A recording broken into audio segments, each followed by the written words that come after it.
if the Democrats take over, yes, it's going to be divided government. yes. Would you be willing to consider a deal with the Democrats, a fiscal deal where tax hikes were involved at some level? You're asking me Yes. personally? Absolutely not. What about President Trump? I cannot speak for him. So he hasn't ruled out tax increases as part of a fiscal deal? Well, look, we just signed a joint statement with Congress looking for middle-class tax cuts. And Ways and Means Chairman Kevin Brady just got a floor vote on tax cuts 2.0, which would make the individual tax cuts permanent and some other important savings incentives. So you're not seeing this. I mean, if you know, to look ahead, look what we're doing now, look what the president is campaigning on, look what Chairman Brady is talking about. So I can't predict the world, but I will say at the present time, I do not believe we will raise taxes. I do not believe it. And if Democrats take the House, possibility, I would expect tax cuts to be tax hikes, rather. That's what they're running on. They want to overturn the tax bill.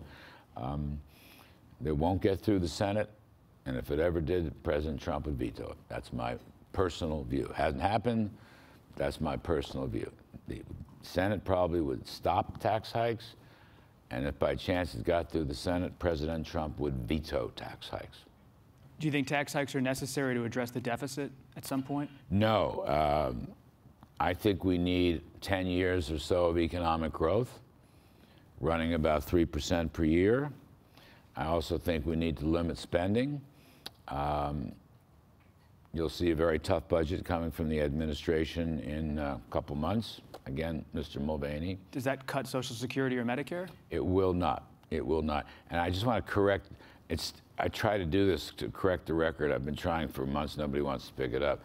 In an interview in New York a while back, there was some confusion.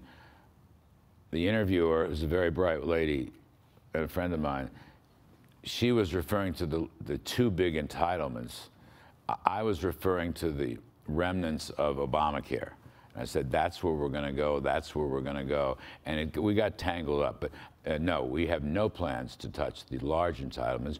We do have plans, however, to erase remnants of Obamacare and provide more market-oriented, incentive-oriented health care.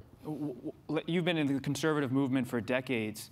That's been a project for conservatives, trying to pull back long-term federal spending on Social Security and Medicare. Now you're saying the president, a Republican president, won't touch them. That's correct.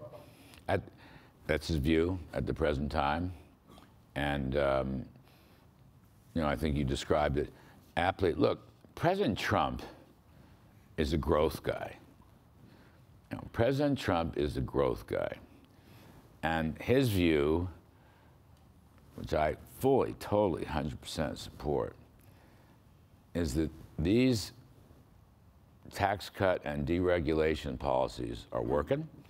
The economy has picked up.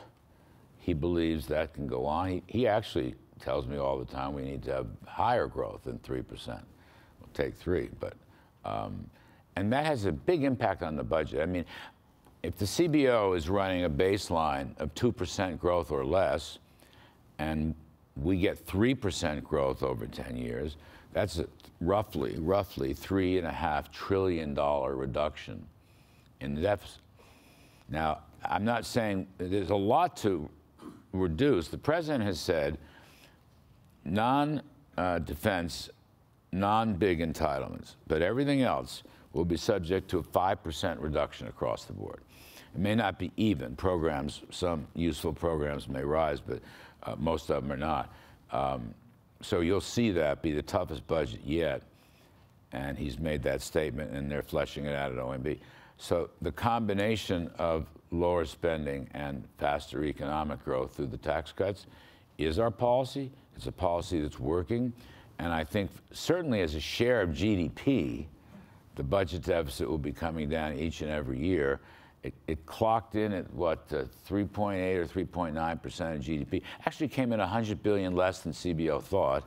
It's too high, don't get me wrong, but we're gaining on it. You think the deficit will come down, or is the administration committed to having it come down? Both.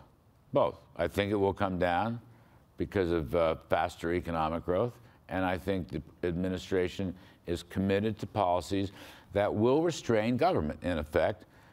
Look, President Trump is, as you know, a very successful former businessman. He doesn't care much for waste. He's going to go after it. His promise, when he said a couple weeks ago, of a 5% reduction in non-entitlement domestic spending, I can't recall anything quite so tough. And by the way, people will say, well, all the money is in the big entitlements. Actually, it's not. There's a lot of money there, though. Yes, there is. But there's a lot of money in discretionary programs and smaller entitlements. Your whole argument is grow the economy and not touch the long-term federal spending programs, touch around the